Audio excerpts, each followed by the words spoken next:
What's up, y'all, and welcome to another edition of Broad Street Blitz Take Leader Edition with the host, Leader Johnson, and your boy, WK1. What up, Leader? What's going on, man? How everybody doing? What's up, Chris, man? How you doing, man? Hey, what's up? How you guys doing? Thank you very much for having me on. I'm looking forward to this, man. This is going to be a lot of fun. Thanks for having me. No problem, man. If you didn't check out the Philadelphia Eagles Twitter account or X account, whatever it is you want to call it, it's officially Dallas week. But we're gonna. So strap in. The content will be coming out the gym for all channels. So please, if you haven't, before we have some fun today, and we will, hit that subscribe button, hit that notification bell, like, subscribe, comment. Birds of Broad Street YouTube channel, all of our channels, me, Simone, One Trey Rock, Smitty, Alex, Leader, and Steve. So we're going to start it off right here, ladies and gentlemen, by having some fun. The Dallas Cowboys have traded Micah Parsons to the Green Bay Packers.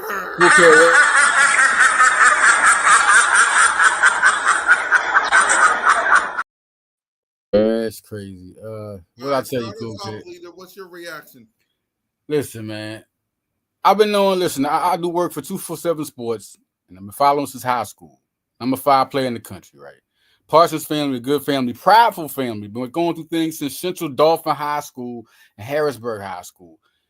You ain't taking his pride like that. Them Pennsylvania guys, Sean McCoy, like, I mean, they would disrespect him to me. To me, I was seeing complete disrespect. All you had to do was talk to his agent. And I said it. Cool kid, I said it. I said, you know what? He's not going to be there. I said, eventually he's going to consider a trade. The rumor was out. The trade was coming. I said, he's going to do it. Terrence Parsons Jr., his brother, cool people, was like, no, if I don't hear from my brother, it ain't official. And then he came out and said it. And I think people were just calling his bluff. A lot of Cowboy fans are real tore up right now. Listen, the reality is really setting in. There's a lot of people. I mean, it's crazy. It's crazy right now. 4 years, $188 million, $136 million guaranteed. We talk about a guy in his first 4 seasons, 52 and a half sacks. I mean, you come to our Derek Thomas, TJ Watt, guys like that, Reggie White. I mean, he's the best player on your team. And they're going into Philly Thursday, the Super Bowl champ. Listen, it's going to be crazy in Philly.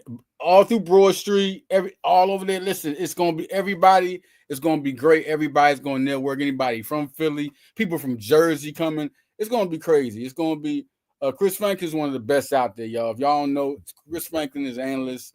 Follow the Eagles. Follow him on Twitter. He's one of the best out there, and he'll give you up to date on everything going on, man. Chris, What do you think? Your first reaction to the trade when you heard it? Did you believe it?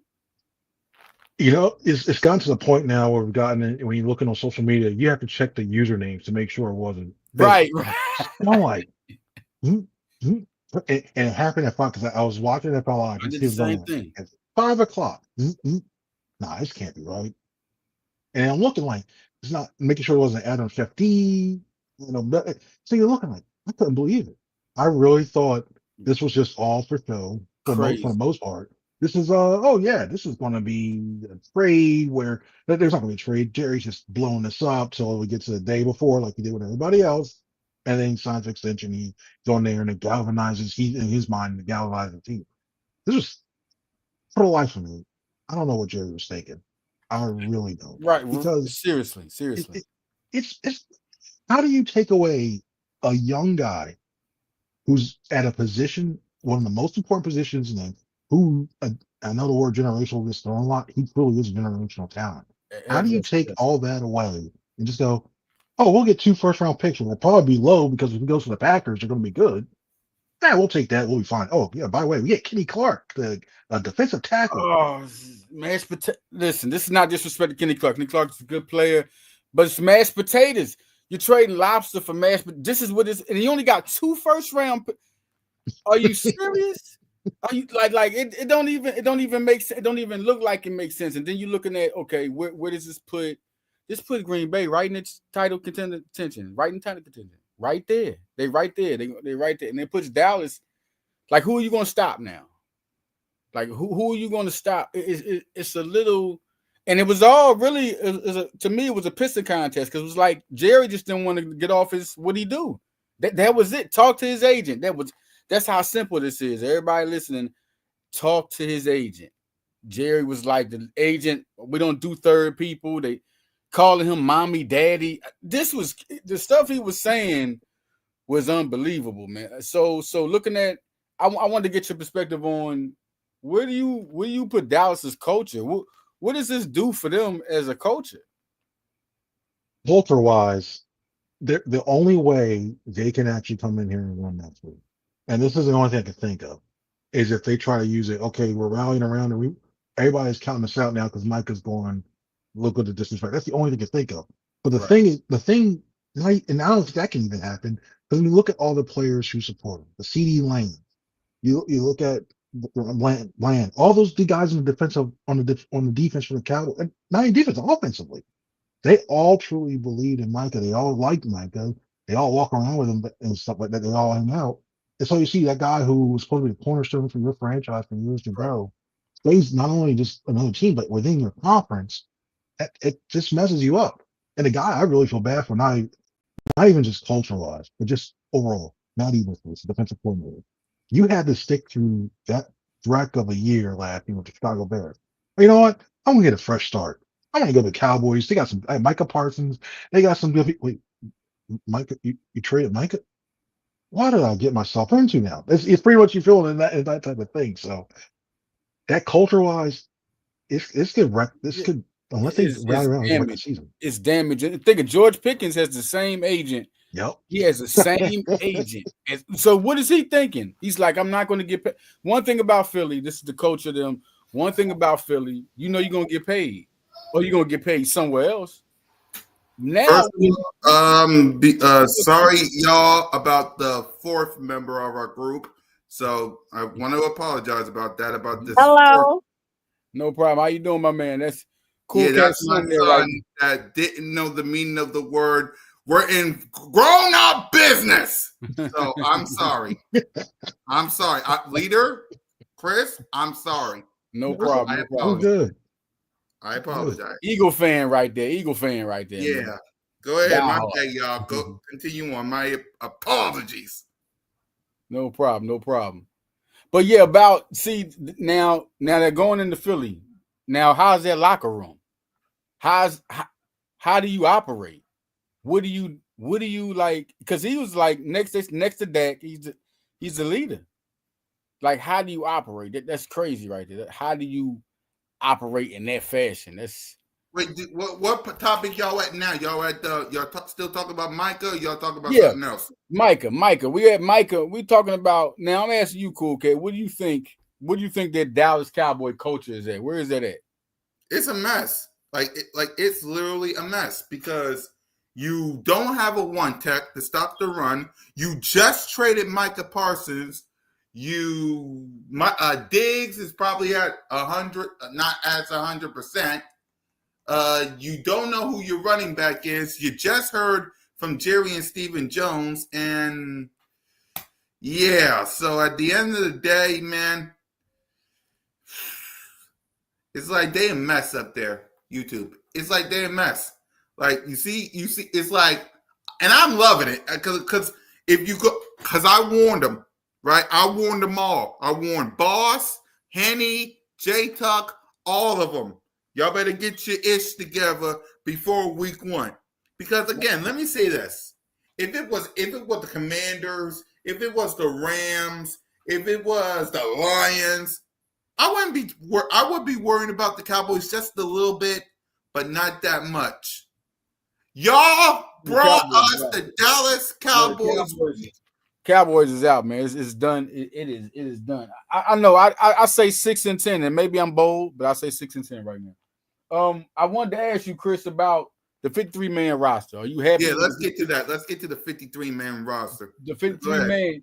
How do you feel about that roster? Who do you feel should have been on there, or do you feel somebody should have been on there that wasn't on there? What do you feel about this roster? The one guy, and I know this is not going to be the popular take, the one guy who I really liked that I thought could still have a little bit of Tavon Austin to him, I thought Anaya Smith. And I thought like maybe with Patullo, even though the offense still scoring relatively stay the same, but a few of his wrinkles in there, I thought you could have used him in a few spots and really create some matchup problems. I mean, don't get me wrong, Darius Cooper and Mechie, yeah, I'll take that too. Right. Right there too. So I thought. What do you think about Cooper? What do you think about him? I mean, for a guy who came from Tarleton State, the one thing I love, and it goes sometimes this game, we make this game so tough. We go in the weeds and everything. The one thing he can do, for the most part, he can catch the ball. Those hands. You can just go down and grab a ball one-handed, it's okay. The way you can go around, the way he uses his body control, make sure he gets himself between the ball and the defensive back to make sure he's in the right position to get little details like that already. And especially you did that production out of Tarleton State of all places. I like that. I like what he can do. You don't have to put a lot of pressure on him right now. He's going to have to be on special teams somewhere if he's active or what have you. Probably will. I think he's probably going to roll. So we're going to see him in some kickoff return, stuff like that. But I like what he can develop into and given the time. He's got the right people around him to help him develop. And next year, what you looking at him being like the third or fourth wide receiver. Say if Dotson doesn't come back or what have you. Right. Understand. Coming up with this offense, what's the guy you think from training camp that you like? Like looking at training camp, what are the two guys from offense and defense you feel impressed you the most from training camp? Dotson. I thought, and I when I was talking at the softball game with Devontae Smith, I asked, well, what do you think? Like the one guy surprised for that. That was the first guy that came to mind. And I think there is something to it with coming in this little. This is NFL doesn't have week 0, but basically coming into week 0 right before the start, and it's a tough adjustment. You're trying to get situated, learning your new city, learning a whole new playbook. And that's why I think we saw some issues when he first started here. He wasn't getting a production, and you see the time now that he knows the jargon, he knows the scheme, what's expected of certain things outside, inside, what have you. I think this is something where you start looking now, like. Yeah, and you see when he did training camp and everything, I think he has a lot more production. He runs a 4.4. He runs a 4.4. Cool Cat, what do you think about the 53-man roster? Who you think should have made, or who you surprised didn't make it? There's some guys that I know you're backstage. Give us a minute. I know you're backstage. Give me a minute. I'll put you in a minute. Give me a minute. Jeez. Trying to be professional up here. Sorry, guys. Anyway, all right. I'm trying to put you in. We trying to be professional. Anyway, right. I'm trying for Jalen freaking Hurts to look at your boy. Y'all know how difficult it is? Come on now. Anyway, for me, Not really. Like I'm okay with. I'll put you in a minute. I'm okay with this list. Like I'm okay, Chris. I'm sorry. I'm okay with this list. Like to be honest with you, I'm okay with this list. No So surprises. it's Nobody like that surprised you. Nobody surprised that it made it or didn't make it. No surprises. I mean, I'm kind of figure. Yeah, not really, not that much surprise. It's like I kind of figure most of these people was going to be on it. Hopefully, y'all can hear me.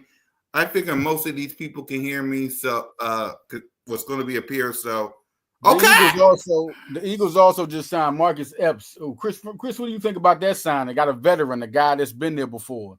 It's like homecoming week. It feels like a homecoming week. All these guys returning. Right. Also, we got Covey going to practice squad. You got Marcus Epps coming back. What have you? Right.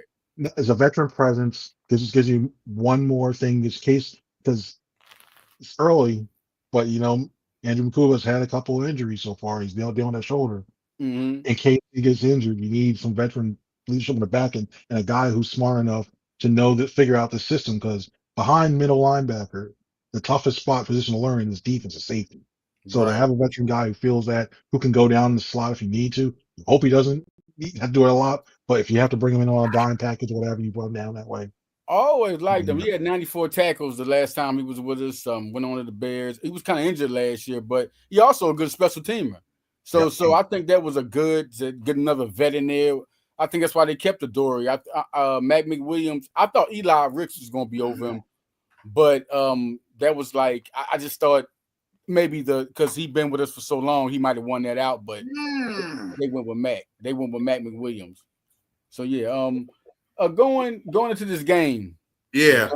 This is it. The city is gonna be on fire, man. Listen, crazy. I'm gonna be down there, Xfinity Live. I'm gonna have my sauce wings, have my beer out, then I'm gonna go get some tailgate food. I'm gonna be at Xfinity Live watching the game.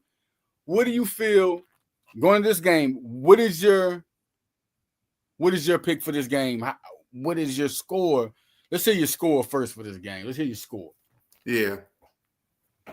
That's tough because that whole Parson thing completely changes the whole aspect of it. Because if I had to guess right now, it's crazy. It's a division game. The Eagles will be amped up. Mm-hmm. I can see something. I think it was going to be a shootout beforehand. Now, I think it's going to be something like 34-27, 34-23, somewhere that way. Like keep going back and forth to get to 27. So you give them that chance. What do you think? What do you think Dallas has that gives you that they can come? What do you think they have that can make it compete like that? That offense, the addition of Pickens with Lamb, I think that's the one I'm starting to look a little bit like, okay, are they going to attack that? He's definitely a guy to look at. Pickens is definitely a guy to look at. Like I mean, that's the only thing. But our cornerbacks beat all that. Our cornerbacks take all that. But Pickens is going to be a guy. He's going to be a problem, a super problem. I just don't think nobody can mess with our defense. Not this year. I think we got more pass rushers. So I'm telling you, with Parsons gone, I'm going with the 40. I'm going with the 40 to 13, 40 to 13. 38 to 17 for me, just so I can get it this out the way. 38 to 17 for me. It won't be close. And we're all going to be wishing my sister Simone Staley a happy birthday because what a birthday gift from my sis. But go ahead, leader. Right. I mean, looking at this game. Okay, who do you think is the standout guys on offense and defense, Chris, for Philadelphia? Looking at this game, who would be the guy to break out? I think the biggest one, I think it's the Devontae Smith game because I think you're going to have Hurts going to have more time, but I can see something where they start to slant.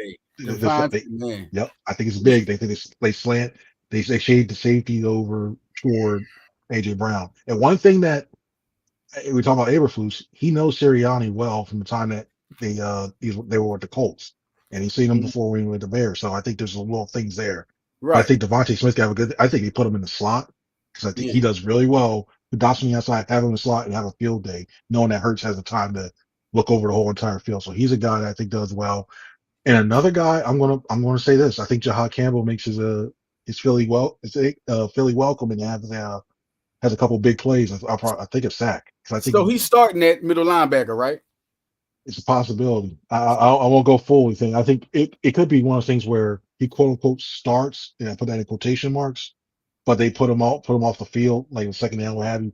It's gonna be, I think it's gonna be at least the first couple games. So And until he comes Trotter had a back, good yeah. camp too. I mean, I don't like that's how good Jahad is playing. Where, I mean, they saying Trotter. I mean, Trotter had a good camp. Jahad could start. That's crazy. And I wouldn't be surprised. Vic is going back to the Stanford days. Right. He didn't use it a lot, but he did have a 3-3-5 package.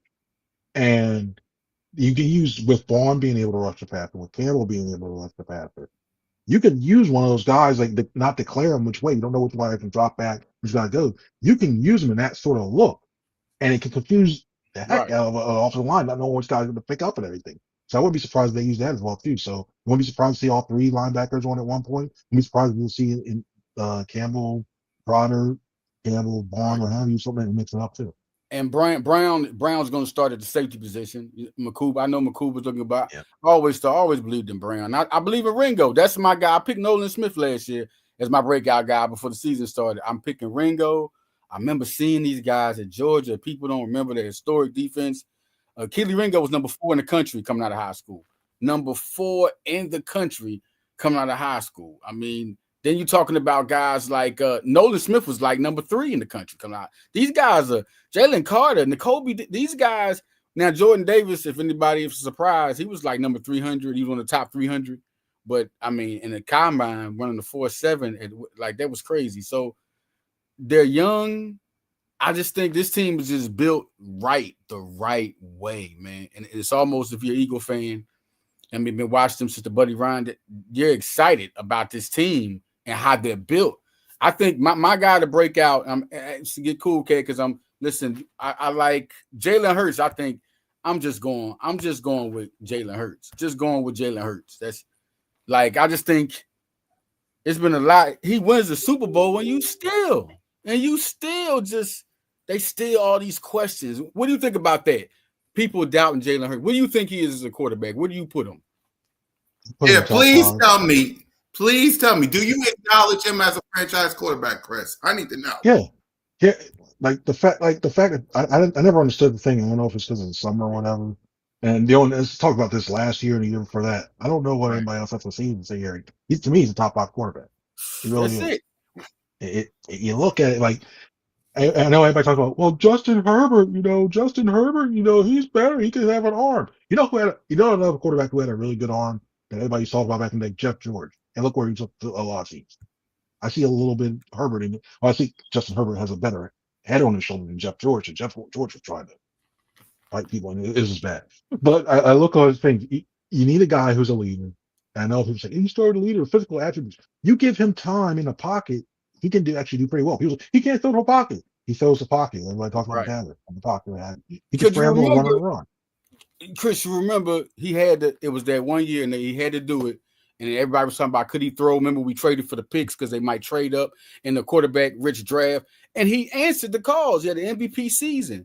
In 2023, I mean, like, once again, people don't give him the credit of playing with a different coordinator. It was really bad on both ends, the defense and the offense. And a lot of freestyling. You know what I'm saying? So you're looking at, and he won some games. He beat Josh Allen that year. He beat Tua that year. He beat Patrick Mahomes. Like, so I think that right there proves. And then now he don't won the Super Bowl. He's been there 2 times in 3 years. 2 times in 3 years. What can you say to me? If I had to say, actually, I'm gonna say number 2, only for the simple fact that he's done everything. Like, he's won the Super Bowl. He's been there 2 times in 3 years. I mean, what has Josh Allen done? He's beaten Josh Allen. He did that in 2023. I mean, what like Lamar Jackson, he beat him last year. I just don't, I feel like, to me, he's number 2. So in the defense, I think Nolan Smith gonna have that game. That's my guy, man. He's a dog. Like, he's been good for a minute, man. And I told people he's like Micah Parsons when he sacks you. You're gonna see how special he is. For him to slip to number 30 was unbelievable. Unbelievable. I think that was man, that was crazy right there. So I think those are the two guys. And I'm looking at a year out of Sidney Brown. I'm gonna say that, and out of Quinyon Mitchell, it's gonna be some years, and we got more pass rushers. More, I think Aziz and Josh Uche, and with the secondary we got, that's gonna be it. This defense, it could be better than last year. I'm just gonna say this right now. Ozomo, Lane Johnson said he's special. Said he's special. He's saying that out of camp, and then you know how Hunt is playing. People saying he's playing. I mean, this is going to be really to watch out for. You still got Cooper coming back. I mean, I think he'll be all over the field. They said in base packages, and I really like this guy. I really do. So you're thinking the score? We're going to end this here. You said the score would be like 37-24. You said? I don't know. Yeah, somewhere around there. That's what I think I left down. I think so. It's entertaining early. Yeah. Away. And I'm saying 41-30. I'm thinking, man, without Micah, oh my gosh, who's going to pressure Jalen Hurts? Is it going to be Kenny Clark? they're going to have to pull the old Remember Titans. You blitz all night. That's the only thing you can get consistent pressure. Because Marshawn Nealon and Dante Fowler Jr. Oh my God, that's crazy. What do you think, Cool Cat? Give me your score and give me your best players on offense and defense. Best player will be Saquon Barkley. As much as I would love to say Jalen freaking Hurts, and I do, but it'll be Shayshawn. Defense, it'll be Jalen Carter, and score 38-7. Man, that's some good because Saquon, that's something. Nobody saying he's looking great out of camp, looking fast out of camp. They don't even talk about that as much. That's something like we don't even talk about that as much. How him and AJ are going to be dominant. These are two of the most dominant players at their position. This guy runs a 4.3, leg press is 600. I mean, this is powerful. He's a power and a speed back. It's going to be hard to stop him. AJ Brown, to me, is the most dominant receiver in NFL. Physically dominant, what do you do with him? So I just think, it's going to be big here, man. Listen, Chris, thank you for coming, man. Thank you for tuning in, man. What are you going to be doing what are you going to be doing during Thursday, man? What's going on? What are you going to be doing? Well, I'm probably going to have to get there with the way of traffic. Every home opener every year is crazy. So what I'm probably going to do is get there at 4:30. I've been assigned to go, and you got to love this. I've been assigned to go to the Cowboys locker room post game. Oh, so that's going to be interesting. What? Yeah. You can see the Kleenex. You got to take the Kleenex. It might get interesting, especially if Jerry has to talk every time. So it might be real interesting. You see that if they get boat raced and they don't get a pass rush. Oh my God. I think I think the Parsons family is coming. They from PA. They coming to the game, man. Oh my God. It's crazy. He was talking a lot of mess. I think he was hugging his mom. I think his mom had the jersey on. I think they were showing that when Jerry. That's crazy. I think you lose a franchise player over ego. That's all this was. It wasn't business. This was even illegal in NFLPA terms. Like the stuff he was doing, it wasn't supposed to be done like this. So this was crazy, man. Man, thank you for coming, man, Chris. We're about to check out here, man. And listen, yep. At the game, we'll be out there. Birds of Broad Street. Everybody be out there. Simone Stanley birthday. They all gonna be out there in the game, man. It's gonna be a live game. Philadelphia's gonna be on fire, man, everywhere. Yep. So guys, stay tuned for another live stream because someone won't leave me the heck alone. So stay tuned for that. But the leader and Steve and your boy and Chris, fly Eagles, fly, go Birds, and welcome to Dallas Week.